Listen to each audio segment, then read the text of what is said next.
আসসালামু আলাইকুম, সবাই কেমন আছেন? আলহামদুলিল্লাহ আমি ভালো আছি। স্বর্ণাজ কুকিং থেকে আজকে একটি নতুন রেসিপি নিয়ে চলে আসলাম। আজকের রেসিপিটি হচ্ছে আমাদের একটি আঞ্চলিক খাবার, সিম আলু বেগুনের শুটকির তরকারি।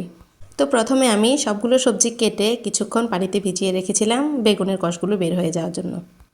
এরপর আমি কিছু পেঁয়াজ, রসুন এবং টমেটো আর কাঁচামরিচ কেটে রেডি করে রেখেছি।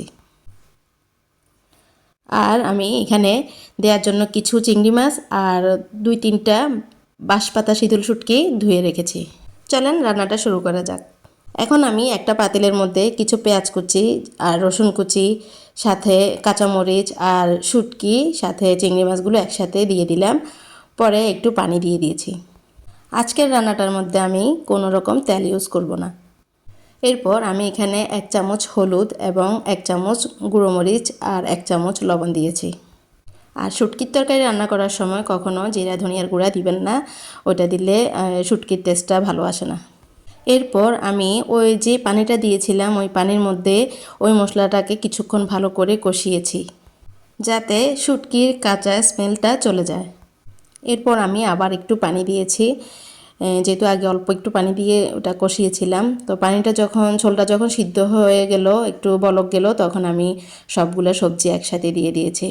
তো এরপর নেড়ে চেড়ে এগুলোকে ভালো করে মিক্স করে কয়েকটা টমেটো কেটে দিয়েছি। শুটকির তরকারিতে টমেটো খুব ভালো মানায়, দেখতেও সুন্দর লাগে, খেতেও অনেক মজা লাগে। এই সবজিটা বিশেষ করে আমার মা চাচিরাই বেশি রান্না করতেন, বা নানি দাদিদের হাতের এই রান্নাটা খেয়েছিলাম বেশি। আর আমার মনে পড়ে আমাদের দেশের বাড়িতে যখন কোরবানির ঈদের পরে 1 দিন বা 2 দিন পরে এই সবজিটা বেশি রান্না করতো, তখন গরুর মাংস খেতে খেতে সবাই যখন খুব একটা বিরক্ত হয়ে যেত বা বোরিং ফিল করতো, তখন এই সবজিটা খুব মজা করে খেত সবাই।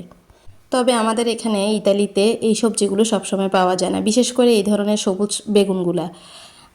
তো এখন মাঝে মধ্যে এই সবজিটি যখন পাওয়া যায় তখনই আপনাদের ভাইয়া নিয়ে আসে আমার জন্য। আর এখন তো বেশিরভাগই আমরা বেশি মশলা জাতীয় খাবার, মশলা, মাছ মাংস এসবই রান্না করা হয়, তেলের খাবার বেশি খাওয়া হয়। তো এর মাঝে মধ্যে বছরে যদি 2-1 বার এই ধরনের তেল ছাড়া মিক্স সবজিটা শুটকি দিয়ে রান্না করা হয়, অসম্ভব মজা লাগে। আমিও ইতালিতে আসার পর থেকে আমাদের দেশের ওইসব আঞ্চলিক খাবারগুলো খুব বেশি মিস করি।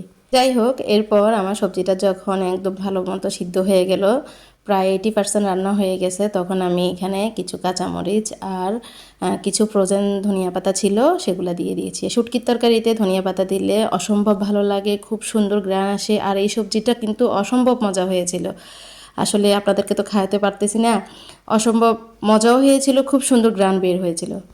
আজকের এই সবজিটি আমার খুব ফেভারিট, তাই আপনাদের সাথেও শেয়ার করলাম।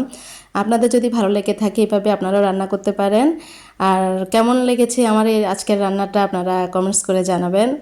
তো আজকে এই পর্যন্ত, আল্লাহ হাফেজ।